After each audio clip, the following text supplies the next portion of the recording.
Fala pessoal, bem-vindo ao Mesa Teológica, um programa idealizado pelo Instituto Teológico Antioquia.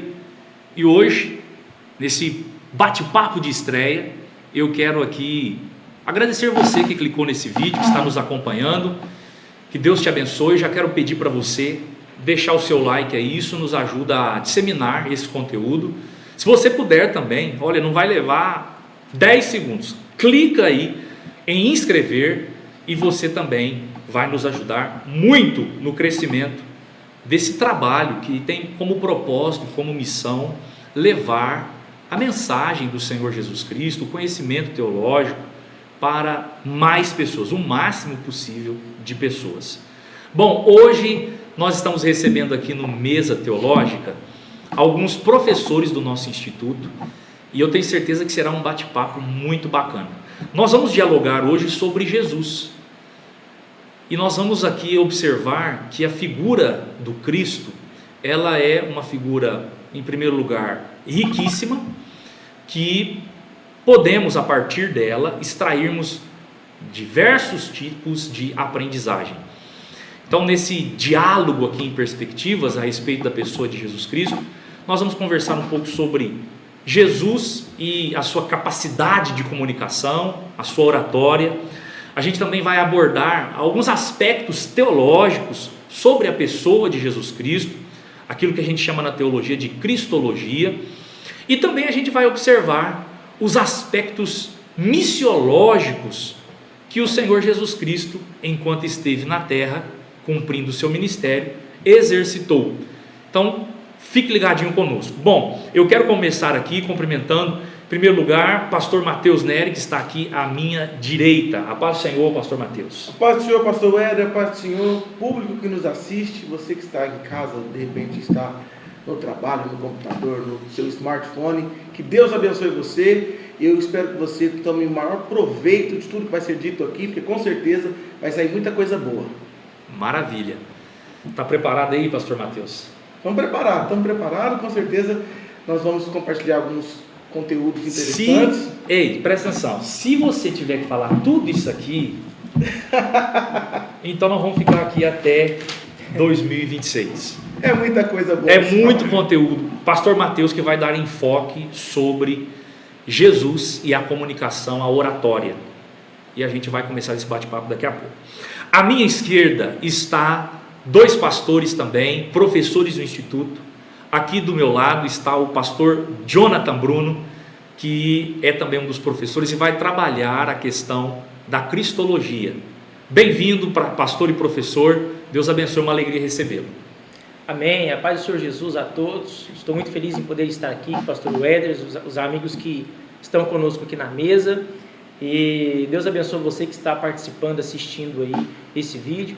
E a minha oração é para que Deus consiga, que Deus nos ajude a conseguir entender a palavra de Deus, a sua palavra, e ser instruídos através da palavra do Senhor, através desse bate-papo aqui, que é uma bênção. Maravilha. Vai ser tremendo também. Nós estamos recebendo ali no outro lado, na ponta da mesa teológica, o professor e pastor Antônio Adson. A paz do Senhor, bem-vindo. Pode ser o perdão, pastor Éder. Maravilha poder estar aqui participando desse momento, justamente com os professores do Instituto Teológico Antioquia. Esse bate-papo que com certeza será uma ferramenta de Deus para a sua vida, para o seu crescimento. Será um prazer imenso falar dessa perspectiva teológica, porque diz respeito à pessoa de Jesus, à missiologia. Maravilha, é isso aí. Então, bom, vamos começar? Vamos falar sobre Atos capítulo 2. Esse assunto aí deixa para depois. Vamos lá, vamos partir aqui do ponto. Eu vou fazer uma pergunta para cada um, dentro do seu assunto. É claro que nós não vamos dissecar o assunto, é apenas uma forma de servirmos a você que nos acompanha um aperitivo daquilo que vai ser apresentado nos cursos dos nossos professores no Instituto Teológico Antioquia. Então, eu vou fazer uma pergunta para cada um e assim a gente vai respondendo em sequência. Eu peço só a vocês que a gente possa remir o tempo, gerir bem o tempo, para que todos possam ter a oportunidade de falar. Bom, Pastor Mateus, vamos começar pelo irmão. Vamos lá. O Senhor Jesus Cristo, ele foi, sem dúvida alguma, uma referência em inúmeros aspectos. O Senhor Jesus, ele foi um exímio comunicador, obviamente que dentro dos padrões do seu tempo. E aí eu queria começar perguntando, como é, na sua percepção, como um pesquisador da área da comunicação, ver o Senhor Jesus nessa perspectiva, a oratória de Jesus, as características dessa oratória. Eu quero que você desenrola o manto aí agora. Vá. É muito interessante observar Jesus como um líder, é muito interessante observar Jesus na perspectiva de um, por que não dizer, um revolucionário do seu tempo. E tudo passa pela comunicação. O modo como Jesus se comunicava era muito consistente, era muito direto. Jesus, ele se utilizava de algumas ferramentas que hoje, no estudo da oratória, são ferramentas assim, imprescindíveis para alcançar êxito na sua comunicação. Por exemplo, Jesus, ele conseguia adaptar a sua linguagem de acordo com o público que o ouvia. Jesus, ele se utilizava de algumas ferramentas que foram sistematizadas dentro da oratória posteriormente, porém, ele já fazia uso dessas ferramentas, como por exemplo, figura de linguagem, parábolas, contar histórias, que hoje a gente chama de storytelling, né, de forma bem gourmetizada.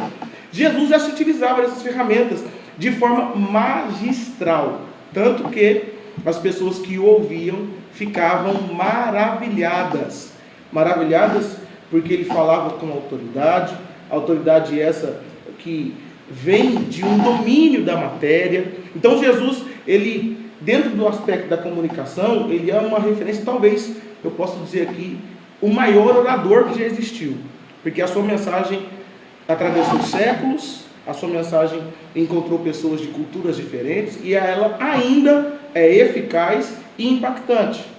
Então Jesus, ele, através dos seus ensinamentos, através dos seus confrontos também, ele demonstra inclusive uma grande inteligência emocional, que é uma das coisas que a gente trata muito nos nossos dias.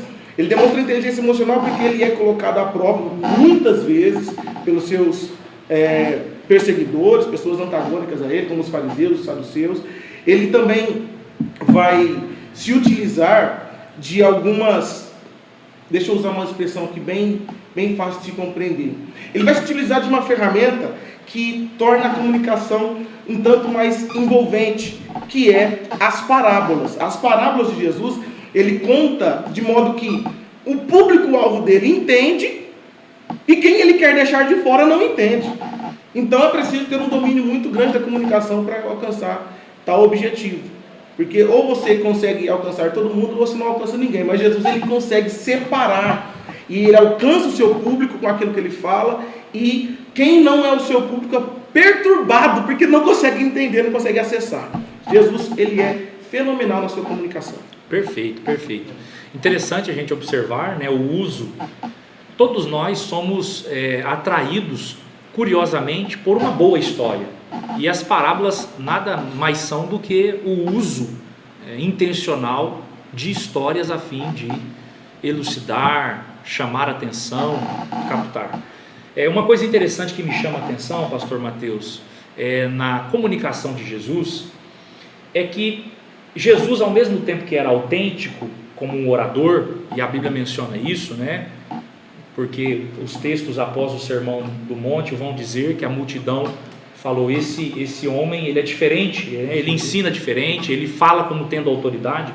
Então isso evidencia a questão da autenticidade de Jesus. Mas ao mesmo tempo que ele era autêntico, você percebe que Jesus também era um conhecedor dos conhecimentos disponíveis em sua época, fazendo uso inclusive de frases de outros oradores para explicitar aquilo que ele queria passar. Em Marcos, no capítulo de número 9, versículo 40, Jesus vai usar uma frase que todos nós conhecemos, né? Que está escrito assim: porque quem não é contra nós, é por nós. Essa é uma frase interessante que talvez alguém, por algum descuido, possa pensar que Jesus foi quem a cunhou, mas não foi. porque 100 anos antes, um grande orador chamado Cícero já havia usado essa mesma frase. E isso demonstra que o Senhor Jesus era um homem antenado dentro do seu tempo, a ponto de usar referências, né? Então ele era autêntico, mas perceba que tem aí um indício de que Jesus era uma pessoa estudiosa dessa arte de se comunicar. Então isso é muito interessante. Isso é muito importante, inclusive, por conta desse aspecto de trazer conhecimento externo, digamos assim, do seu contexto, é que as palavras de Jesus ganham peso, porque ele vai usar palavras de outro autor, de outro orador, mas que é de conhecimento do seu público. E o sentido que ele usa vai potencializar a mensagem que ele está passando. Então, quando ele vai fazer entregar essa palavra, fazer essa fala, ele vai levar o seu ouvinte a pensar, refletir. E quando ele faz isso, usando essa ferramenta externa, ele potencializa a sua comunicação. Porque o que ele quer dizer vem antes dessa frase. Ele encerra com uma frase impactante, uma frase reflexiva, e isso potencializa a mensagem que ele está transmitindo.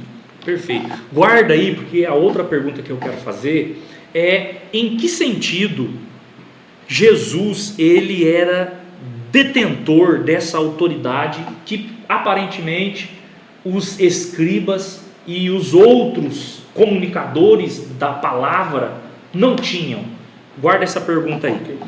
Bom, agora veja como a figura de Jesus ela é realmente dinâmica, né? Partindo agora para uma outra perspectiva, o Senhor Jesus, ele é uma figura central dentro da teologia. E como uma figura central dentro da teologia, é interessante a gente observar, pastor Jonathan, as questões que envolvem as duas naturezas que o Senhor Jesus Cristo era portador, a humanidade e a sua divindade. Aquilo que a gente chama na teologia de união hipostática. Esse termo que parece um remédio, né? Um teólogo disse que um estudioso disse que os teólogos são especialistas em falar línguas estranhas, né? Especialmente essas terminologias usadas no âmbito teológico. Então, a união hipostática, que nada mais é do que a união entre a natureza divina e humana do Senhor Jesus Cristo. Bom, explica para nós como que a gente entende de uma vez, professor Jonathan, essa questão. Meus irmãos, até o apóstolo Paulo fala sobre o nascimento de Jesus como sendo um mistério, né? É muito complicado, às vezes, a gente tentar compreender e principalmente explicar essa questão de unir as duas naturezas de Jesus. Tanto é, pastor Weder, que nos primeiros séculos, principalmente no primeiro século, né, depois da morte dos apóstolos, começou a haver uma discussão. E aí tem algumas seitas que nós conhecemos como gnósticos ou agnósticos, né? E tem outros também que vêm, como os arianos e outras coisas, que vai falar sobre Jesus. O tema central ali era cristologia, porque a igreja foi fundada por Jesus. Jesus havia acabado de ser assunto aos céus, e os apóstolos ser mortos e tal. Então, eles queriam descobrir quem era Jesus, porque afinal de contas, a maioria deles não havia visto Jesus, né? Então, eles queriam saber. Por exemplo, uma dessas seitas, conhecida como os gnósticos, acreditava que Jesus era real. Ele tinha um corpo, mas o seu corpo não era matéria, não era material. Então, não era palpável. É lógico, isso tira a essência da crucificação. Aí nós temos, por exemplo, os agnósticos, que é totalmente ao contrário, né? Eles já pensam, não, acreditar que Jesus é um Deus, esteve entre nós, vai além da nossa imaginação, da nossa racionalidade. Então ele tira a essência também de que Jesus realmente existiu. É lógico que o agnosticismo tem mais coisas nisso aí, é só para poder fazer uma base para o meu argumento aqui. Mas, irmãos, o que nós compreendemos depois no Concílio de Nicéia, em 325, e principalmente depois, nos anos mais tarde, com outro concílio, se eu não me engano foi em Calcedônia, se eu não me engano, eles falando ainda, discutindo sobre Jesus, olha como essa discussão, ela vai longe, até nos nossos dias. Para compreender sobre a natureza de Jesus, as duas naturezas sendo unidas ali, né? Irmãos, e realmente é difícil compreender se você não tiver a ajuda do Espírito Santo. Porque Jesus, outrora tinha como manifestação humana no meio da sociedade. Ele dizia que estava com fome, com sede, porque ele era homem. Na cruz ele disse: eu tenho sede. E ao mesmo tempo ele estava morrendo, fazendo algo espiritual extraordinário. Mas como homem ele disse: eu tenho sede. O diabo sabia que ele estava com fome, depois de 40 dias no deserto. Lucas 4, Mateus 4. E várias outras questões. Como homem, até a Bíblia demonstra, falando sobre a tentação dele, eu sei que isso abre porta para uma discussão muito grande, mas a Bíblia fala que ele foi tentado em tudo, mostrando a humanidade de Jesus e as suas limitações. Essa limitação ela é tão grande, porque quando o apóstolo Paulo escreve Filipenses capítulo 2, a partir do verso 5 para frente, falando sobre o amor de Jesus, que ele esvaziou-se, aniquilou a si mesmo, assumindo a forma de homem, humana, mostrando que ele se humilhou como homem, ou seja, limitando esse Deus a ser apenas um homem. Mas por outro lado, há textos que nós temos nos evangelhos demonstrando um poder extraordinário nesse homem comum, Galileu, que cresceu numa região pobre, porém ele andava sobre as águas, ele sabia o que as pessoas estavam pensando, porque por várias vezes pessoas pensaram e antes deles falarem, Jesus sabe, a Bíblia demonstra uma narrativa num versículo, e Jesus sabendo o que eles pensavam, né? É lógico que isso é com o auxílio do Espírito Santo na vida dele, mas mostrando que a natureza divina de Jesus. Então, é conhecido como união hipostática, irmãos, a tentativa nossa de conciliar, entender as duas naturezas dentro desse corpo limitado, a natureza divina e a natureza humana, não é? Porém, essa natureza humana, ela foi assunta ao céu também, ela não se desfez. Tanto é que a Bíblia demonstra para nós que hoje há um corpo sentado no trono. Colossenses diz, né, que a plenitude da divindade habita corporalmente, Paulo utiliza essa expressão, corporalmente, em Jesus, mostrando que há hoje no céu um corpo, né, glorificado, claro. E aí nós temos aquele versículo que diz, né, carne e sangue não entram no céu. Então Jesus, ele ressuscita, ele é ressuscitado, ele tem um corpo ressurreto, mas no céu ele tem um corpo glorificado, mas é um corpo. E lá no céu, então, ele tem essas duas uniões, porque não foi desfeita a natureza humana de Jesus. Agora, como compreender isso aí, irmãos? Esse, irmãos, é o escândalo da graça. É um escândalo realmente da graça. Porque quando nós pegamos naquela época, já vou finalizar minha fala aqui, havia uma cultura conhecida como cultura helenista, que era justamente a cultura grega unida com a cultura romana. Mas a cultura grega, ela é tão forte porque ela pega a mitologia grega, inclusive os romanos pegam nomes de deuses gregos e apenas mudam os seus nomes, mas continuam a mitologia. Então, a ideia helenista é que todos os deuses se comunicavam com o ser humano, mas em troca de algo. E o corpo deles não era limitado como o corpo de Jesus. Então, falar que Jesus era um semideus seria natural se você fosse da cultura helênica, se você fosse um grego, romano, né? É lógico que havia pessoas ali que eram prosélitos, que vinham dessa cultura, mas se converteu ao judaísmo. Mas se você falasse, olha, Jesus era um homem semideus, seria natural para eles, porque eles acreditavam em Hércules, por exemplo. Mas quando você fala, não, ele não era um semideus, ele é completamente, plenamente Deus, plenamente homem, e detalhe, ele se tornou homem para morrer por amor. Nenhum Deus do Império Grego, Romano ou de qualquer outra religião, você ouviu falar sobre isso, que um Deus se comunicou com o ser humano por amor para salvar eles. Todos os outros, pastor Weder, se comunicava com o ser humano com a ideia de ter troca, inclusive relacionamento sexual. E Jesus, ele fez tudo por amor. Ele obteve uma natureza humana, se sacrificou, passou por todas as tentações e não pecou para salvar o ser humano. Essa é a explicação simples que nós temos sobre a união hipostática. Afinal de contas, ela é um escândalo, irmãos, é um escândalo, mas é o nosso Jesus, verdadeiro Deus de verdadeiro Deus, como o Concílio de Nicéia diz, né, em 325, da substância do Pai, ele é semelhante, ele é Deus de Deus. Maravilha. Dois textos interessantes que resumem bem essas duas naturezas de Jesus. talvez um dos textos que mais exemplificam a humanidade de Cristo, que é João, no capítulo de número 11 e o versículo 35, que vai dizer que Jesus chorou.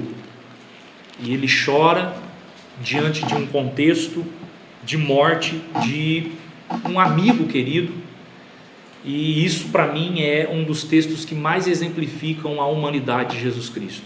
Afinal, a humanidade após a queda, ela é marcada por dores e sofrimentos. É isso que Jesus disse, né? Que o Deus, quando sentencia Adão e Eva, coloca lá que como maldição, sentença, eles teriam uma vida de dores. E o Senhor Jesus Cristo demonstra esse sinal de humanidade diante da morte do seu amigo Lázaro. Interessante que o outro texto, que na minha perspectiva demonstra a divindade do Senhor Jesus, não está relacionado nem aos milagres, nem aos atos miraculosos de Jesus, como por exemplo andar sobre as águas, ou restaurar algum tipo de enfermo, mas aquele texto de Marcos capítulo 2, quando aquele paralítico que havia sido descido pelo telhado, Jesus olha e diz assim: perdoado estão os seus pecados.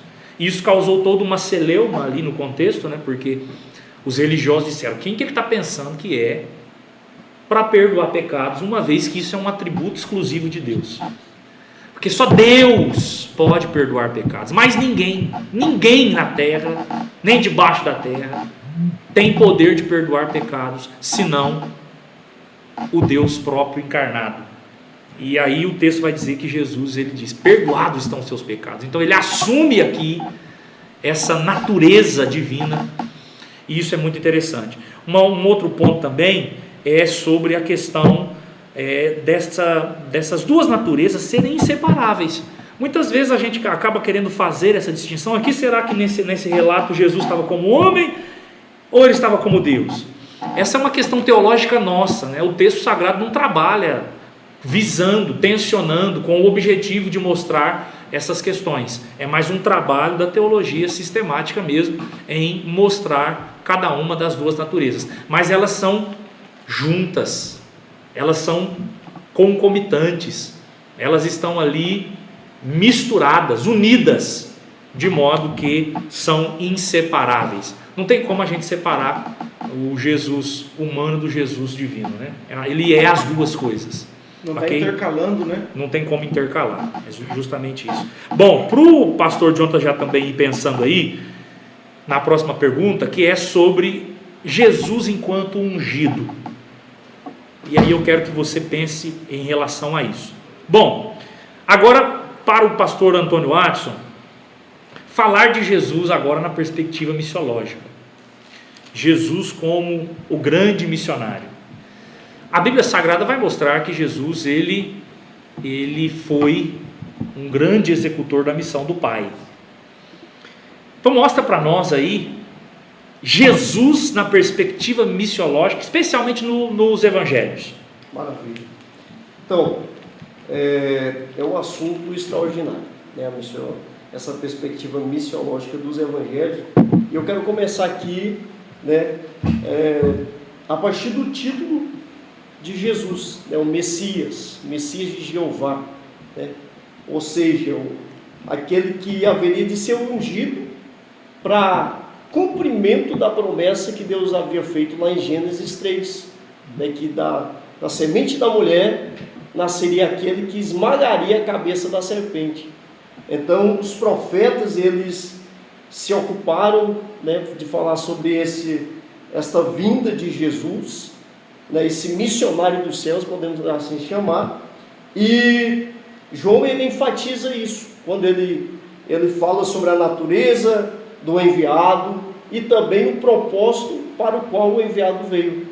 Lá em 1 João capítulo 3, versículo 8, ele é enfático em dizer o seguinte: porque Jesus, né, o Filho de Deus, se manifestou para desfazer as obras do diabo. O que o diabo tinha feito? Tentado o homem e, por meio da tentação, trazer separação entre o homem e Deus. Paulo enfatiza isso lá em Romanos: todos pecaram e estão afastados da glória de Deus. Então, porque eu acho interessante, pastor Éder, pastor Jonathan, pastor Mateus, que os evangelhos, ele traz essa visão, essa perspectiva, ou seja, Jesus veio para cumprir uma missão, né? Para comprovação do amor de Deus. João 3,16, Deus amou o mundo de tal maneira que deu o seu Filho, para que todo aquele que nele crê não pereça, mas tenha a vida eterna. O resultado do cumprimento da missão de Jesus é a vida eterna, né? Lá Lucas 19, versículo 10, lá na casa de Zaqueu, Jesus enfatiza novamente a sua missão, porque o Filho do Homem veio buscar e salvar aquilo que se havia perdido. Então os evangelhos, ele aponta esse serviço de Jesus em todos os aspectos, e isso se torna cada vez mais lindo, a questão da cristologia, como já foi falado aqui, o porquê que Jesus se tornou carne, né? A ferramenta da oratória, como o pastor Mateus enfatizou, por que ele usava as estratégias de comunicação, tudo para cumprir a sua missão bem centralizada nos evangelhos. E outra coisa que eu acho interessante falar, é que o primeiro evangelho a ser escrito, que é o evangelho de Lucas, se debruçando sobre o serviço do servo de Jeová, o missionário em ação, aquele que está sempre se levantando, indo, sempre em movimento, porque não existe missiologia sem movimento, né? Então, e sem perspectiva. O Mateus vai dizer no capítulo 9, eu quero até ler com os irmãos, Mateus capítulo 9. Só deixa eu enfatizar um negócio aqui, sim, professor, sim. Que você citou aí falando sobre a questão do evangelho de Marcos, né, ser o evangelho do servo, sofredor, desse servo que cumpre a missão. Interessante que você tem uma expressão grega usada no evangelho de Marcos, que é a expressão eitis, que é a expressão logo. Você vai ter dezenas de vezes essa expressão, né? E Jesus logo, porque é uma expressão usada por Marcos para mostrar o dinamismo das ações de Jesus no cumprimento dessa missão. Então o ministério de Jesus era um ministério dinâmico, no sentido de que ele estava aqui, logo ele já estava ali, cumprindo realmente a missão do Pai. Maravilha. Eu quero ler Mateus 9, versículos 35 a seguir, até o 38. Diz assim, Jesus ia passando por todas as cidades e povoados, ensinando nas sinagogas, pregando as boas novas do reino e curando todas as enfermidades e doenças. Ao ver as multidões, teve compaixão delas, porque estavam aflitas e desamparadas, como ovelhas sem pastor. Então disse aos seus discípulos: a colheita é grande, mas os trabalhadores são poucos. Peçam, pois, ao Senhor da colheita que envie trabalhadores para a sua colheita. Olha só, aqui enfatiza mais uma vez, Mateus enfatiza, né? Jesus ia, ou seja, da ideia de algo habitual, né? Algo costumeiro que Jesus fazia. Ele ia por todas as cidades, ou seja, em Jesus não havia acepção. Ele ia em todas as cidades e em todos os povoados, ou seja, lugares que eram de pessoas pobres, né, tinham várias limitações, mas eram alvos da missão de Jesus. Então era um missionário em movimento em todos os lugares. E ele fazia o que? Ele ensinava e pregava. Ele enfatizava essas duas coisas, ensinava nas sinagogas e pregoava as boas novas do reino, ou seja, ele cumpriu o papel de arauto, né? Anunciando a mensagem do reino de Deus. Ele disse: é chegado a vós o reino de Deus. Então, Lucas, no capítulo 4, ele enfatiza o porquê que ele é o Messias. Quando naquele conhecido relato ali, onde ele entra na sinagoga, recebe a oportunidade, né, para fazer uma leitura de um texto sagrado, e hoje nós conhecemos como o capítulo 51 de Isaías, e aquele texto ele revela a sua missão. Eu sou ungido para pregar, né? para anunciar o ano aceitável do Senhor, né? O ano da graça de Deus. Então, os evangelhos, eles se debruçam, né? Os evangelistas se debruçaram a enfatizar esse serviço maravilhoso de Jesus como ungido de Jeová, o Messias, o servo de Jeová. Isso é lindo demais, extraordinário. Maravilha, muito bom a gente entender que o Senhor Jesus Cristo, ele foi também essa figura missionária que, como pioneiro, né, abriu o caminho para que o mandato pudesse ser cumprido da grande comissão. Bom, continuando aqui, voltando agora com o pastor Mateus, falando sobre aquela questão que a gente deixou aí em stand-by, que é a questão do porquê a multidão percebeu que Jesus, ele ministrava de forma diferente dos escribas. Em que sentido isso pode ser entendido? Pastor Éder, é interessante porque existe um conceito chamado de triângulo retórico ou triângulo de Aristóteles. E esse conceito trabalha 3 pilares interessantíssimos, importantíssimos, que é ethos, pathos e logos. Ethos, que é um termo grego relacionado à ética, credibilidade, testemunho, valor percebido. Logos, que está relacionado à lógica argumentativa, palavras, e pathos, que está relacionado a emoções, sentimentos, coisas desse tipo. Jesus, nesse sermão, o Sermão da Montanha, do capítulo 5 de Mateus até o capítulo 7, ele vai colocar essas 3 coisas, a gente pode perceber esses três pilares que conferem ao indivíduo autoridade máxima naquilo que ele está comunicando. Nós vemos, por exemplo, Jesus ele se utilizando do pathos, que é despertar emoções ou conectar emoções a partir de algumas palavras. Por exemplo, ele vai se conectar com os seus ouvintes falando de coisas que eram comuns para o seu dia a dia, como a preocupação do dia a dia. Ele fala assim: não se preocupe com o amanhã, basta cada dia o seu mal. Isso gera uma conexão emocional entre os interlocutores, porque ele cria uma identificação, porque essa era uma preocupação que todo mundo tinha. Então Jesus, quando ele se comunica, ele vai se comunicar de modo que os seus ouvintes se sentem envolvidos por aquilo que ele está falando. E isso só pode acontecer quando existe um envolvimento antes do próprio emissor, porque eu só falo daquilo que te envolve se eu entender o seu contexto, se eu levar em consideração o que você sente, como é a sua vida, como é as coisas que acontecem no seu contexto. Porque se eu ignorar isso, eu vou falar com você de forma fria. Então Jesus ele vai despertar essa emoção, porque antes de simplesmente usar palavras que conectam isso, ele sente isso. Ele tem um envolvimento genuíno com aquelas pessoas e ele sente o que aquelas pessoas estão sentindo. Por isso, a sua fala é bem direcionada.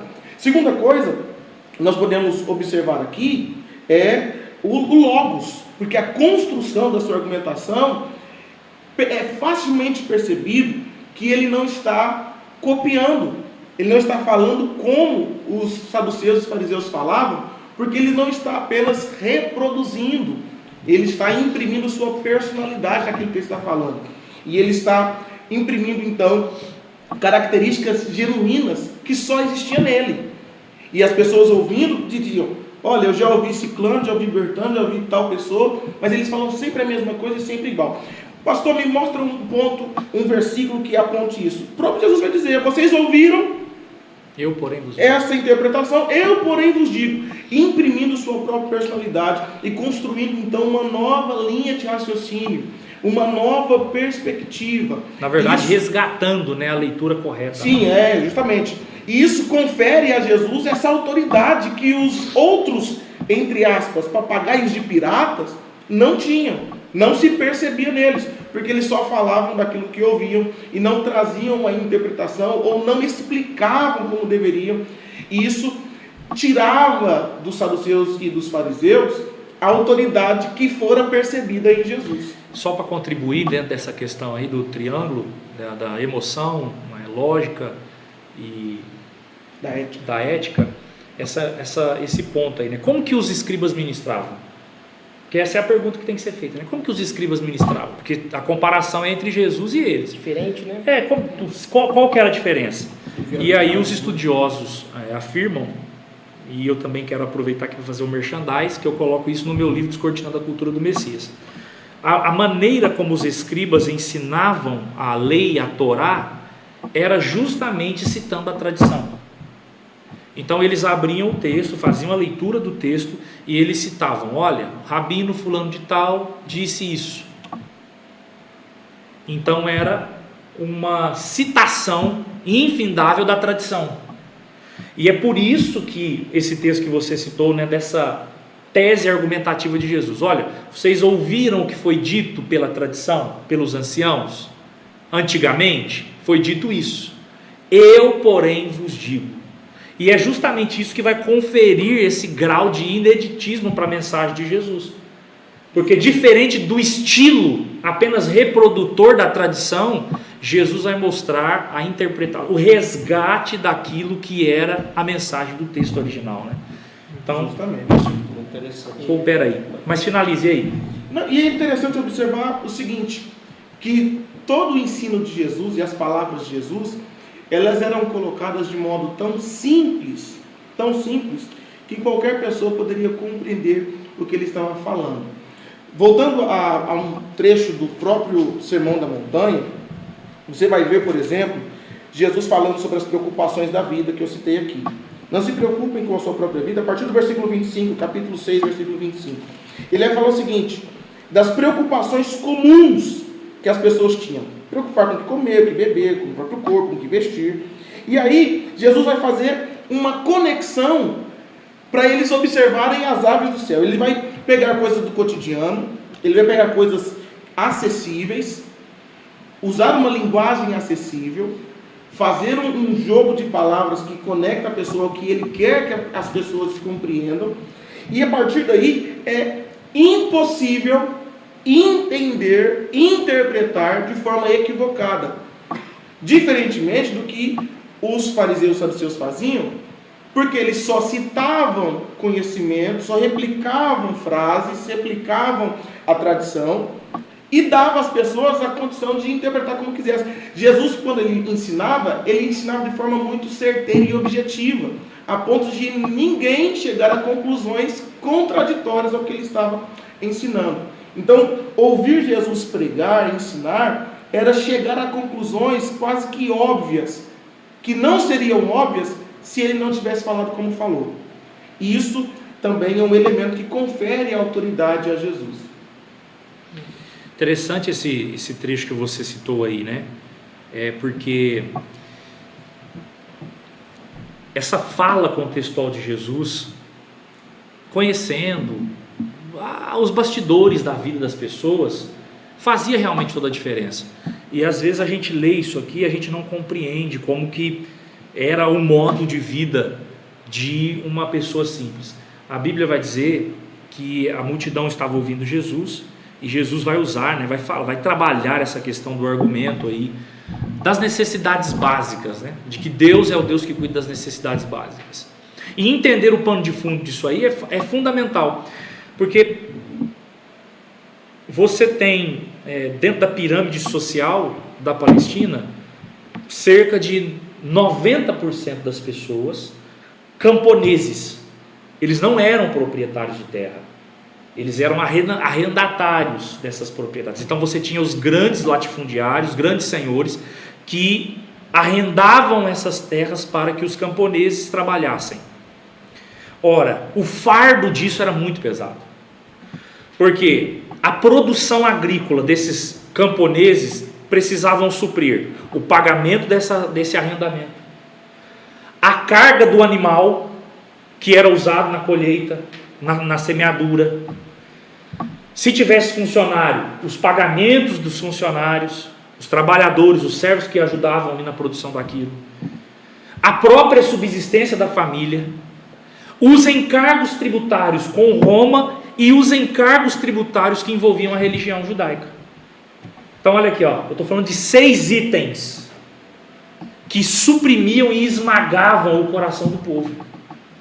De modo que a preocupação em relação ao vestir, ao comer e ao subsistir era uma das mais patentes necessidades e prementes que o povo sentia. Gritante. Era algo gritante. Então Jesus vai nessa direção, né, mostrando para eles que eles não deviam se preocupar com isso, porque o Pai cuida. Então imagina, qualquer coisa, não havia margem para erro numa semeadura e numa colheita.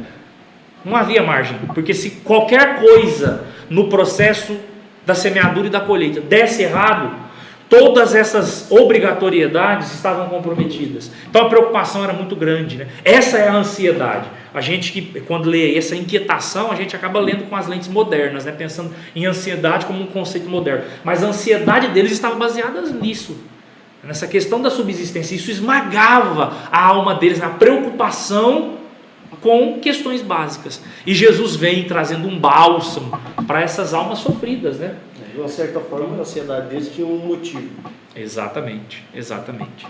Pastor Éder, eu tenho uma impressão que se fosse nos nossos dias, a conclusão da multidão seria mais ou menos assim: ele fala como quem de fato se importa com a gente, ele fala como quem de fato nos conhece, ele fala como quem de fato tem as respostas que a gente precisa. E são esses elementos que conferem autoridade a qualquer indivíduo. Exato. Quando isso é percebido na comunicação. Inclusive, não apenas ser impresso na comunicação, ser percebido. Porque tem uma coisa interessante na comunicação, é que existem pelo menos 4 elementos. 3 elementos tradicionais que a gente conhece: o emissor, o destinatário e a mensagem. Mas existe um elemento diluído em tudo isso, que é a linguagem. Então, se Jesus usa a linguagem errada para transmitir a mensagem certa, essa autoridade não seria percebida. Outra coisa interessante é que, no sentido de ter 4 elementos envolvidos na comunicação, o emissor é o dono da mensagem, porque eu tenho que transmitir alguma coisa, mas o receptor, o destinatário, é o dono da linguagem, porque se eu não falar a linguagem que quem me ouve entende, eu só falei para as paredes, e a minha comunicação não se tornou comunicação, mas só ruído. Então Jesus, ele é, assim, expert em comunicação. Quando nós entendemos os aspectos da comunicação moderna e associamos a forma como Jesus se comunicou, nós vemos que Jesus está muito à frente do seu tempo.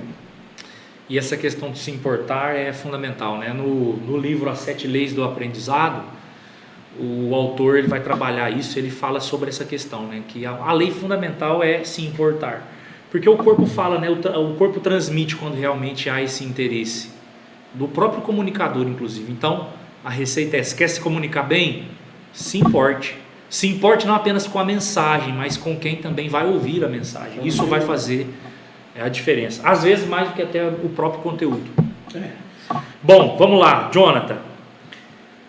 Eu falei aí sobre a questão de Jesus enquanto ungido, o Messias. O pastor Adson mencionou também alguma coisa relacionada a isso, né? Jesus ungido, Cristo.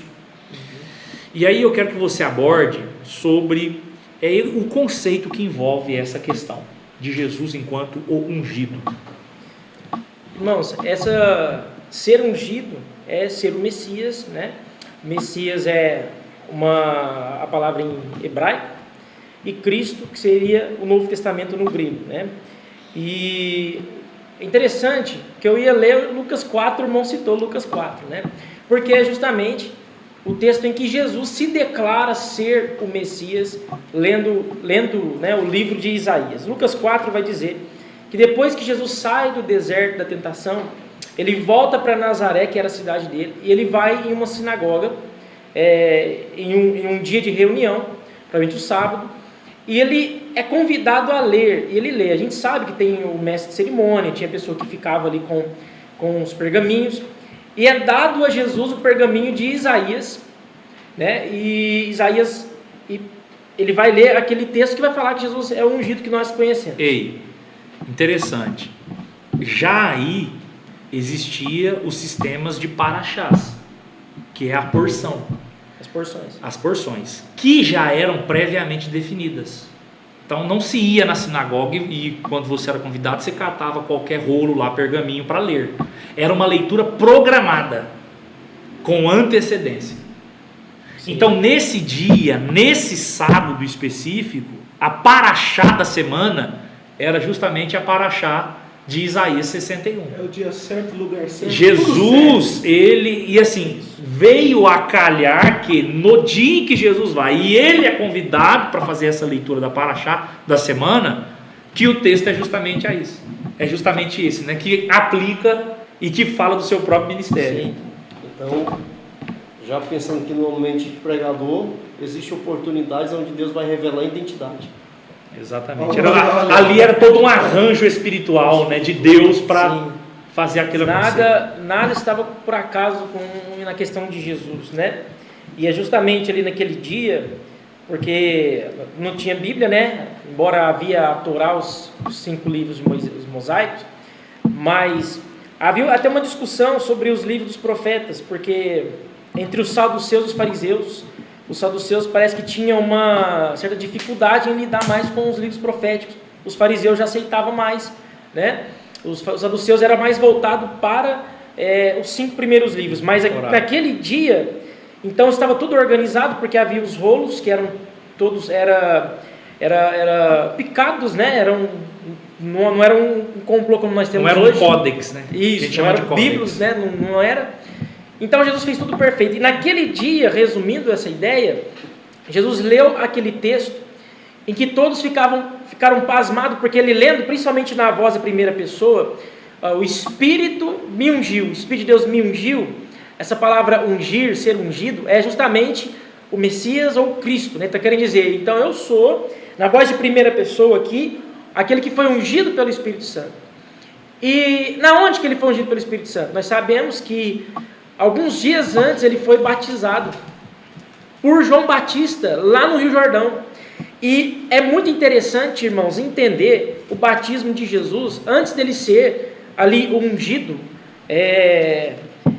se declarar sendo Messias. Porque João, capítulo de número 1, João capítulo número 1, vai falar que João Batista batizava no versículo 31. E ele diz assim, olha, e eu não conhecia, falando sobre Jesus, mas para que ele fosse manifestado a Israel, vim eu por isso batizando com água.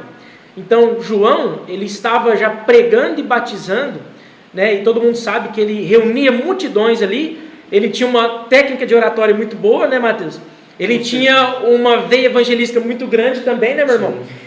E ele pregando ali com todo fervor, com certeza ele era pentecostal, né, pastor Wellington? E com isso, irmãos, ele ministrando ali e aguardando Jesus, porque o versículo 32 diz, ó, e João testificou dizendo, eu vi o Espírito descer do céu como uma pomba e pousar sobre ele. Aí ele diz o seguinte, olha, e eu não conhecia, mas o que me mandou batizar, quer dizer que alguém mandou ele batizar, embora quem já estudou um pouco de cultura judaica e um pouco das religiões ali do Oriente, sabe que o batismo era natural. Aquele mergulho, aquele sentido de ser santificado pela água, inclusive está escrito em Hebreus, né? A maioria das coisas são santificadas pelo sangue, mas algumas são pela água. E aí, irmãos, então essa ideia de batismo já era da cultura ali no Oriente. Mas esse João Batista estava batizando não porque era simplesmente uma cultura, mas porque alguém mandou ele batizar. Está escrito no verso 32, que quem mandou ele batizar disse para ele, olha, você vai batizar até achar aquele que o Espírito vai descer. Que está dizendo, olha, mas o que mandou batizar com a água, esse me disse, sobre aquele que vires descer o Espírito, e sobre ele repousar, esse é o que batiza com o Espírito Santo. E essa palavra repousar também é muito importante. Esse é o que batiza com o Espírito Santo. É o Messias, e nesse momento aqui então, João entendeu, achei aquele que Deus me mandou procurar através do batismo, mas que ninguém sabia. Ou seja, irmãos, nesse momento Jesus então, ele é ungido pelo Espírito Santo e ele começa o seu ministério. E o que significa ser ungido, né, ser o Messias? Para ser o Messias, eles entendiam que a pessoa ali, aquele homem, teria que ter pelo menos 3 funções: ser tanto sacerdote, ser profeta e ser um rei. E aí, pastor Éder e demais irmãos, que algumas pessoas não acreditavam que Jesus poderia ser o Messias, porque ele não era da tribo de Levi, ele não era rei, ele cresceu na Galileia, e também ele não tinha cara de profeta, ele era um construtor ou um carpinteiro, como você quiser interpretar aí sobre a questão dele ser um carpinteiro, mas ele é um trabalhador da labuta, ali na região da Galileia, entre Cafarnaum e Nazaré. Agora, o que nós sabemos, até que Natanael vai perguntar, né? Pode vir alguma coisa boa de Nazaré? Então ele não tem como ser o Messias. Mas ele sendo ungido, o Messias, ele teria que ter as três funções. E para resumir aqui, irmãos, como que Jesus manifesta de forma fácil e explícita para nós essas três funções? João capítulo 4, falando sobre a mulher samaritana, irmãos, vocês participando comigo aqui, qual é a primeira coisa que a mulher identificou que ele era? Profeta. Um profeta. A mulher, veja que tu és profeta, né? Depois nós vemos também outras questões, como o livro de Hebreus diz que ele é sacerdote segundo a ordem de Melquisedeque. Ele deu um pontapé ali numa nova linhagem de sacerdote. E ele, sendo o sumo sacerdote, colocou nós como sacerdotes também, que é a igreja, né? E como rei, irmãos, para ficar escancarado que ele era o rei, quem que intitulou ele como rei não foi simplesmente a mulher samaritana, ou o cego Bartimeu, ou qualquer outro que seja pobre, que não tenha influência, mas foi a elite que, quando Jesus foi crucificado, colocou em cima da cruz Jesus. Este é o rei dos judeus, nas três principais línguas que poderia ser vista ali no Oriente. Ou seja, irmãos, Jesus veio se tornando Messias. Agora a prova cabal que ele é o Messias e que ele dividiu tudo, mesmo que alguns judeus ortodoxos ainda não creem nele, é que Jesus, irmãos, dividiu a história. Hoje todo mundo vai pegar um livro de história e vai ler antes de Cristo e depois de Cristo. Um homem pobre que cresceu na região da Galileia, que tinha uma oratória tão esplêndida, não é, irmão Mateus, pastor Mateus? Sem dinheiro para poder conquistar a mídia daquela época e pagar pessoas para falar bem dele. Mas com um poder tão extraordinário, sendo o Cristo, o Messias, ele dividiu a história no meio. Quando eu estava no meu curso na faculdade de História, alguns professores que não eram cristãos diziam assim: nós não podemos falar depois de Cristo, porque isso é errado. Temos que falar depois da Era Comum. Eles estão querendo tirar até a sigla para mostrar Cristo, mas não tem como, irmão, você conseguir tirar ele da história, porque ele divide a história antes e depois de Cristo. Independente se você entende como era comum ou não, Jesus é o que divide a Era Comum ou não. Ele é o que divide a história no meio. E por isso que ele é o ungido. Glória a Deus. Maravilha. Que lindo. Mateus capítulo 1, versículo 1 vai dizer que Jesus Cristo, né, filho de Davi, mostrando essa linhagem real, né, de Jesus Cristo. Ele é rei, ele é profeta, ele é sacerdote. É interessante a gente observar que, como rei, profeta e sacerdote, ele também nos legou a todo cristão esses três também ministérios. Aquilo que a Reforma Protestante resgatou com tanta propriedade, né? O sacerdócio universal de todos os crentes. Mas também existe a realeza de todos os crentes. E existe também o profetismo de todos os crentes. Nós somos uma geração de sacerdócio real. A ideia ali é de falar de sacerdócio realeza. Porque em que sentido nós somos realeza? No sentido de que nós somos co-herdeiros de um reino. Então isso também é uma conquista do nosso Senhor Jesus Cristo na cruz do Calvário para todos nós. E o profetismo, porque o que caracterizava um profeta no Antigo Testamento era o fato deles terem dons. Quem se lembra de Abraão no capítulo 20, verso 7, que é a primeira vez que aparece o termo hebraico Nabi, profeta. Abimeleque e a sua casa estavam doentes, e Deus disse assim para Abimeleque, né, em sonhos: olha, você está com a esposa de Abraão, meu servo, então peça, devolva a mulher, e ele vai rogar por ti, porque profeta é. Perceba que a cura de Abimeleque da sua casa está associada à intercessão de Abraão. Então Nabi é usado ali pela primeira vez em associação com o dom de cura. Então no Antigo Testamento, quem era o profeta? Aqueles que na dimensão do Espírito recebiam alguma dádiva carismática. E é justamente isso que o Espírito Santo concede a todos os crentes conforme ele deseja, né? Nós recebemos do Espírito dons, e o crente que não tem é só buscar que o Espírito quer dar. Então nós somos uma nação de sacerdócio de realeza, profetismo de todos os crentes, e também dessa questão do sacerdócio universal. Bom, vamos lá.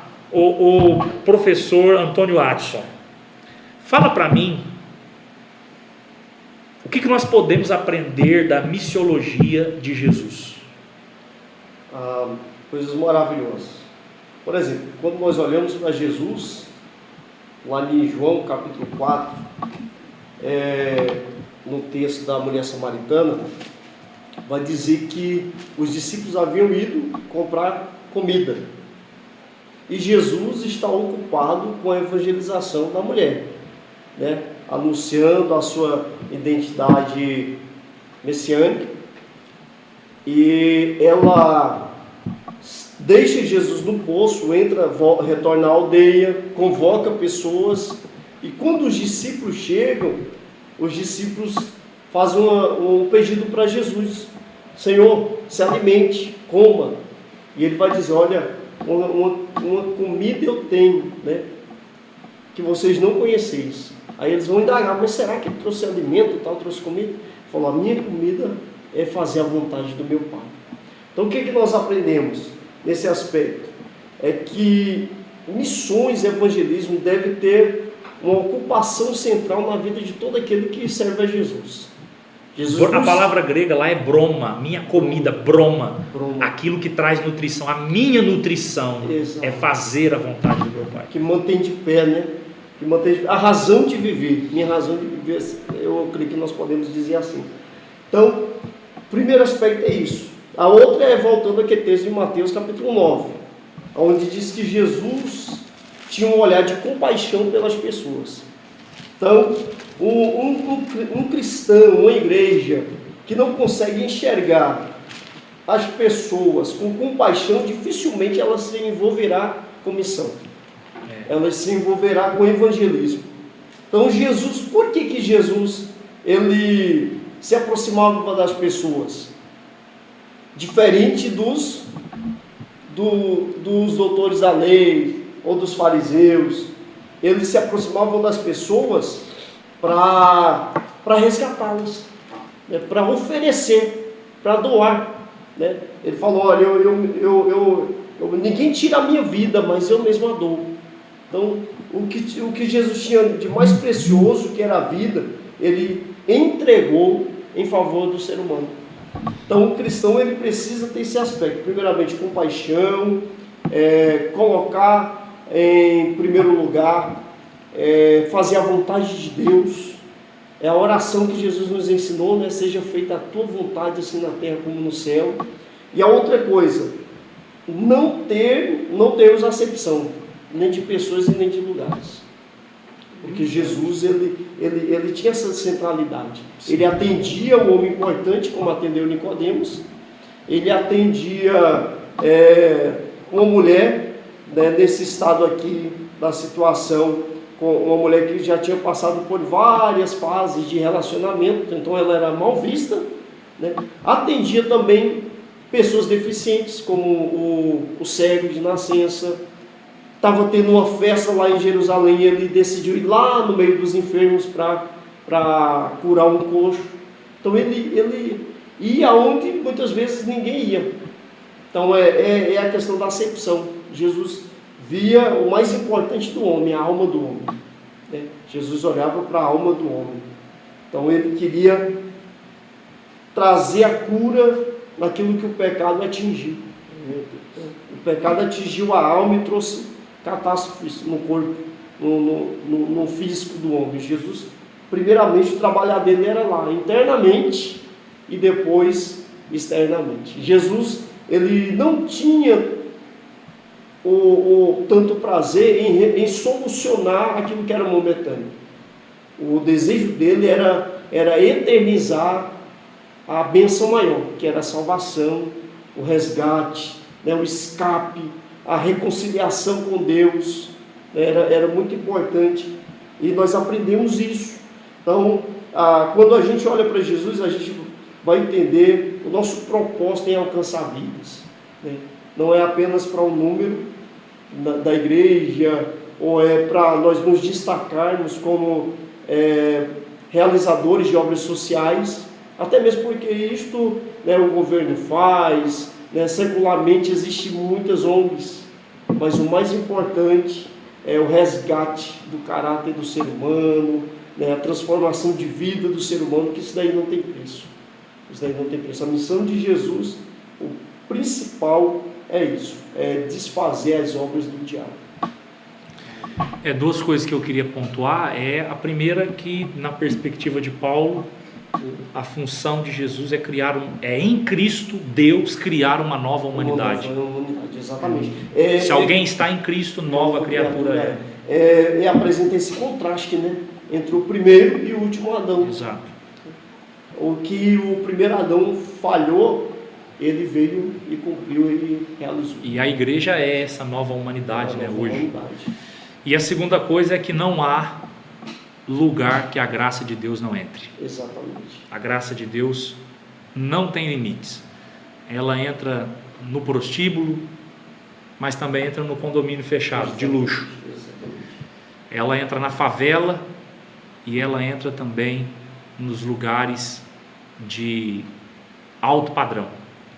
A graça de Deus, ela não conhece barreiras geográficas, E a missão, interessante lembrar disso, que eu me lembrei que agora, uma visão do Jacó Armínio sobre a graça, A gente fala da graça muito como um conceito teológico, o favor imerecido, mas Jacó Armínio, ele tinha uma visão da graça, de que a graça é mais do que uma força ativa, a graça é uma pessoa. Na concepção de Jacó Armínio, a graça é o Espírito Santo. Então não há realmente limites, o Espírito Santo deseja transformar a todos. Bom, já faz 1 hora que nós estamos aqui, então a gente precisa terminar.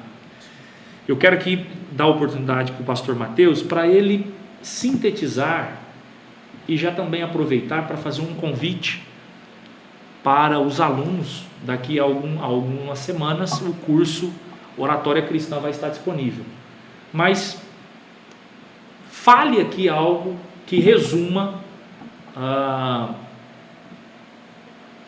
oratória de Jesus Cristo, algo assim que fala assim, eu definiria a oratória de Jesus nisso. Bom, eu quero pegar um gancho, pastor Weber e demais professores, no João capítulo 4 que nós estamos trabalhando. Se nós observarmos capítulo 4 e na verdade o capítulo 3 e o 4, nós temos aqui um paralelo interessante que pode apontar uma característica da oratória de Jesus, da qual eu gostaria de evidenciar aqui, que, resumindo uma palavra, eu diria adaptabilidade. Porque nós vemos no capítulo 4 Jesus conversando com um homem de um alto nível de conhecimento, que é Nicodemos, e ele vai falar de um assunto e de uma maneira elevadíssima, tão elevada que o próprio Nicodemos fica confuso.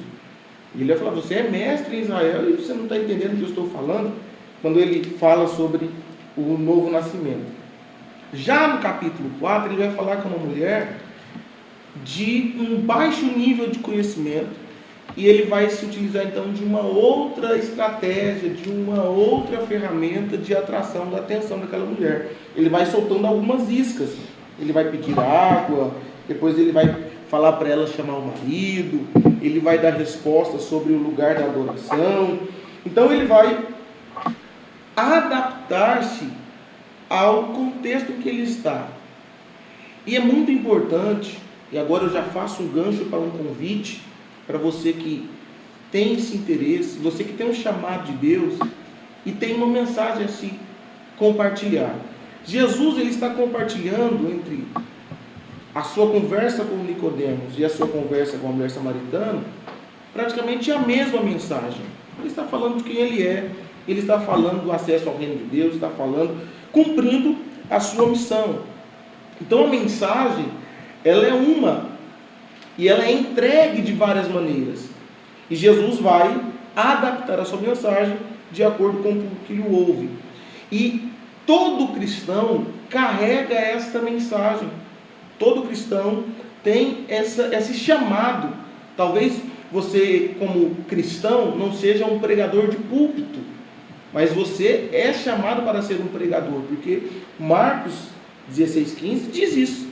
Nós temos que ir e anunciar o Evangelho.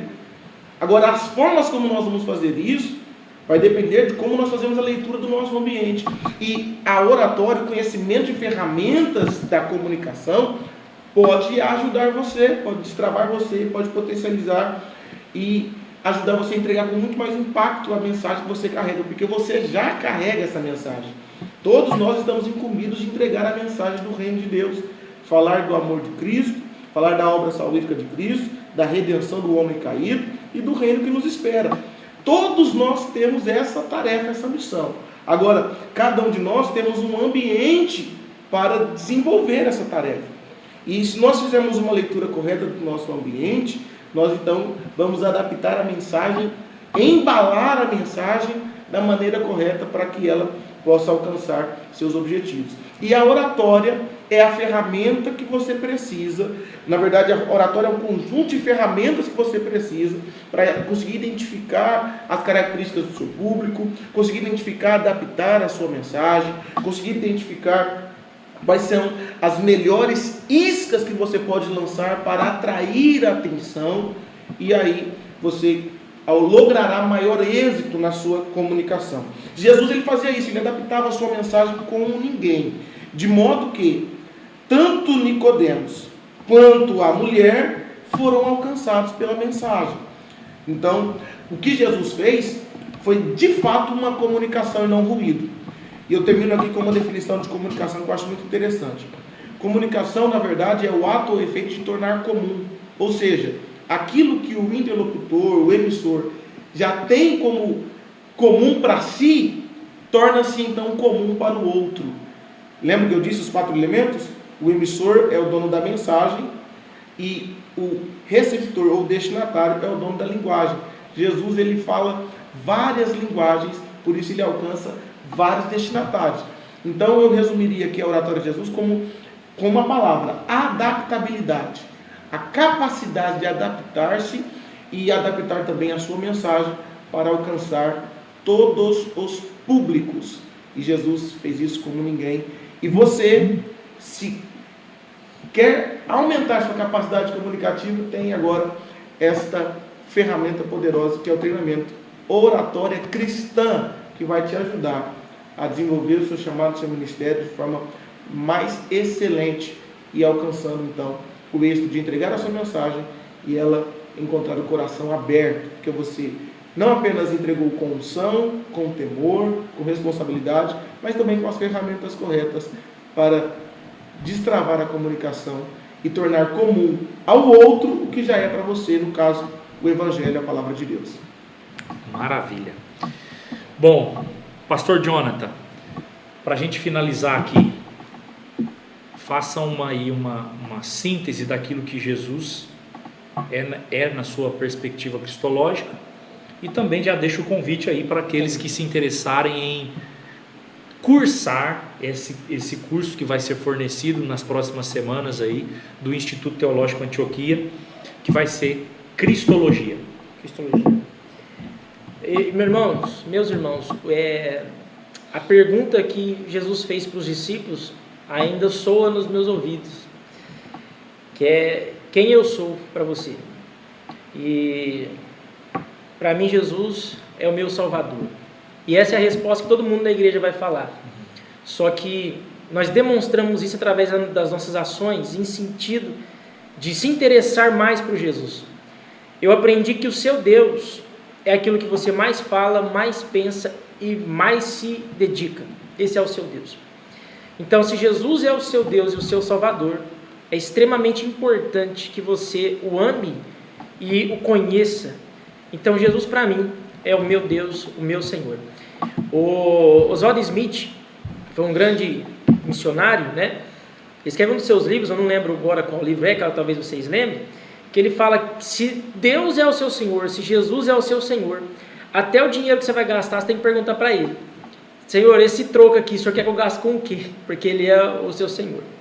Irmãos, a pergunta de Filipe, falando sobre o curso de Cristologia, ainda soa também, perguntando a Jesus: mostra-nos o Pai, mostra-nos Deus. E Jesus respondeu: eu estou no Pai e o Pai está em mim. João capítulo 1, verso 18 diz assim: olha, Deus nunca foi visto por alguém. O Filho unigênito, a palavra de único ali, ó, unigênito, que está no seio do Pai, este o fez conhecer. Esse versículo mostra claramente que você só conhece a Deus o tanto que Jesus te mostra, porque Ele o fez conhecer. É claro que ele está falando naquele contexto que Jesus o fez conhecer através da sua estada aqui na terra, com suas ações e sua pregação. Ele como revelação. Ele sendo a revelação do Pai. Mas, se você quer conhecer o Pai, então, você tem que conhecer Jesus. Porque é isso que o verso está dizendo. Este o fez conhecer. Ninguém nunca viu Deus, mas Jesus o fez conhecer. Quer conhecer Deus, o Pai? Então conheça Jesus. O Instituto de Antioquia preparou um curso sobre Cristologia, para que você conheça Jesus Cristo. E, juntamente com isso, outros cursos como oratória e evangelismo e outros mais, mas com a intenção de te trazer mais para perto do conhecimento de Jesus e assim sendo Deus. Porque Filipe também tinha dúvida andando com Jesus. Os crentes hoje da igreja ainda têm dúvida também. Tem crente de 2 anos da igreja que não sabe se é salvo ou não. Agora, quer conhecer o Pai de perto? Então compre esse curso de Cristologia para que você aprenda sobre Jesus e tenha certeza da sua salvação. Porque Jesus é a manifestação da graça. O pastor Werder falou agora há pouco aqui sobre Armínio, né, que falou sobre isso aí. Tem um versículo, Tito 2,11, que todo mundo conhece, né? A graça se há manifestado em salvação a todos os homens. Há uma questão linguística ali, pastor Werder, que eu vi alguns debates, não sei responder. Mas a graça com a ser manifestado ali, graça feminina e manifestado masculino, olha ali. A graça se há manifestado em salvação a todos os homens. Mas nós sabemos que o Espírito Santo e Jesus estão juntos. Mas então você quer conhecer Deus, conheça a graça que é hoje conosco o Espírito Santo, Jesus Cristo. Porque Jesus, ao falar do Espírito Santo, ele demonstrou a mesma essência. O Espírito vai vir, ele fala a palavra outro, né? Outro consolador igual a mim, né? O Pai vai enviar outro como eu. Jesus e o Espírito Santo é a manifestação hoje do Pai. Que Deus abençoe os irmãos. Foi um prazer poder estar aqui junto com o pastor Weder, cada um dos irmãos, pastor Adson, pastor Mateus. E para mim também foi grande aprendizado. E eu tenho certeza para vocês também. E compre esse curso para que você continue aprendendo. Se vincule a essa família Antioquia. E eu tenho certeza que você será muito abençoado por Deus. Amém. Bora lá? Professor Adson, diga aí, faça uma síntese e convida já. Inclusive o curso Evangelismo com Poder já está disponível, né, na plataforma. Você pode clicar lá no Instagram do Instituto Teológico Antioquia e lá no link da bio, você clicar, vai estar lá disponível. Você pode adquirir, já acessar na plataforma, assistir no melhor horário que você quiser, de acordo com o seu interesse. Maravilha. Então, pastor Éder, pastor Jonathan, pastor Mateus, um fato interessante é que todos nós cristãos sabemos que a tarefa da evangelização deve ser nossa prioridade. Mas o que a maior parte negligencia é que para cumprir essa tarefa precisa estar preparado. Uma boa tarefa, ela precisa de qualificação. É aquilo que Paulo vai orientar na carta a Timóteo, manejar bem a palavra da verdade. Então, pensando nisso, o Instituto Teológico Antioquia, ele preparou esse curso Evangelismo com Poder. Eu preciso estar preparado, capacitado, como o pastor Mateus já bem disse, existem palavras certas, né, para lugares certos, a forma certa de se comunicar, estratégias, Nós precisamos ter essa compreensão que para mim evangelizar eu não posso fazer de qualquer jeito. Eu preciso ter um contexto, né, de conhecimento, de preparação. E esse curso ele não é apenas um ABC do evangelismo. Não, ele vai apresentar fundamentos teológicos da evangelização, ele vai te trazer a conscientização que evangelismo também é teologia e teologia na prática. Então você vai estar recebendo um aperfeiçoamento a mais para você ir de cabeça erguida, entendendo que você não é alguém que está sem legalidade para cumprir aquela tarefa. Todo evangelista, ele está em ofício de transmitir uma mensagem. Ele está debaixo de uma legalidade, a legalidade divina. Então isso vai te dar coragem, porque você vai conhecer todo o contexto da evangelização e vai te dar ousadia, preparação e vai ser uma bênção. Então, como já foi falado aqui, lá no Instagram do Instituto já está o link, acesse, adquira esse curso, eu vou ter o prazer de estar ingressando nessa jornada. Está no Instagram aí? Não, Abre aí, entra no Instagram, vê aí se já está o link. Se não tiver o link lá na bio, a culpa é do Fabrício. Nós vamos fazer um corredor polonês agora. As aulas já estão gravadas, o material já está todo preparado. Bem, E eu estou te aguardando. Tem muita coisa boa. Evangelismo Vem. é algo extraordinário. Maravilha. Bom, também quero aproveitar para dizer para você que se você quer aperfeiçoar o seu ministério para interpretar a Bíblia de uma forma mais profunda, você deseja pregar a Bíblia com profundidade, expor o texto sagrado, além do óbvio, então nós temos também um curso que é dado por mim, já está também disponível para você clicar, Pregação e Interpretação Bíblica. A gente trilha o caminho dos 5 mundos da interpretação bíblica, onde você vai descobrir ferramentas que vão ajudar você a compreender o texto de uma forma bastante peculiar. Vai ser tremendo. Bom, tá aqui já, ó. É só você clicar aí no link da bio. Se você não está seguindo o link ainda, o perfil do Instituto Teológico Antioquia no Instagram, clique aí. Você vai clicar aí, vai direcionar você. Você pode pagar pelo cartão, pelo Pix, tem acesso à plataforma. São várias videoaulas, conteúdo assim, ó, essencial, abençoador, edificante, profundo para edificar a sua vida. Vamos terminar? Bom, agradecer aqui o pastor Mateus, pastor Jonathan, pastor Adson, e eu quero terminar fazendo uma pergunta de bate-pronto aqui para cada um de vocês. E eu quero que uma resposta sem pensar. Ok? De bate-pronto. Quem é Jesus para você? Eu respondo primeiro? Sim. Jesus é tudo. Jesus é tudo. Pastor Jonathan, quem é Jesus para você? meu Salvador. Salvador. Quem que é Jesus para você, pastor Adson? O meu exemplo missionário de inspiração. Maravilha. Então, quem é Jesus para você? Quem é Jesus para você? Para Quem é mim, Jesus para Ele é meu Senhor. Que maravilha. E quem é para você? Quem é Jesus para você que está nos acompanhando? Bom, Deus abençoe você, Deus abençoe a sua vida. A gente vai ficando por aqui. Teremos mais mesa teológica. Então, continue ligado conosco aí. Deus te abençoe. Um abraço. Deus te abençoe.